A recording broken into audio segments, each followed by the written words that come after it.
আমি এই মহান সংসদের অভিভাবক হিসাবে মাননীয় স্পিকারের প্রতি বিনয়ী অনুরোধ করব যে আপনার অভিভাবকত্বের জায়গাটা আপনি সুদৃঢ় করুন।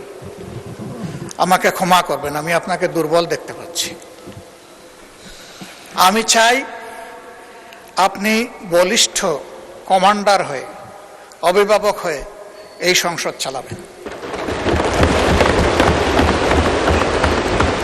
নীতিবিধির জায়গাগুলো যতদূর সম্ভব পরিপালনে আপনার চেষ্টাকে আপনি ম্যাক্সিমাইজ করবেন।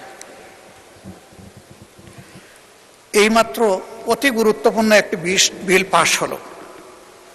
এই বিলটা তো দেশের স্বার্থে, সকলের প্রয়োজন, দেশের উন্নয়নের জন্য প্রয়োজন, বেকারত্ব দূর করার জন্য প্রয়োজন, কর্মসংস্থান সৃষ্টির জন্য প্রয়োজন, অর্থনীতির চাকাকে সচল করার জন্য প্রয়োজন। সেই বিলটা মনের মতো করে আমরা অংশগ্রহণ করতে পারলাম না বলে আমাদের আক্ষেপ থেকে গেল। আমরা তো চাই যে এইগুলাতে আমরা মনের মতো করে অংশগ্রহণ করি। আমার অনুরোধ থাকবে ভবিষ্যতে এই লেখুনাগুলা না রেখে আমাদেরকে আমাদের দায়িত্ব পালনের সুযোগ দেবেন।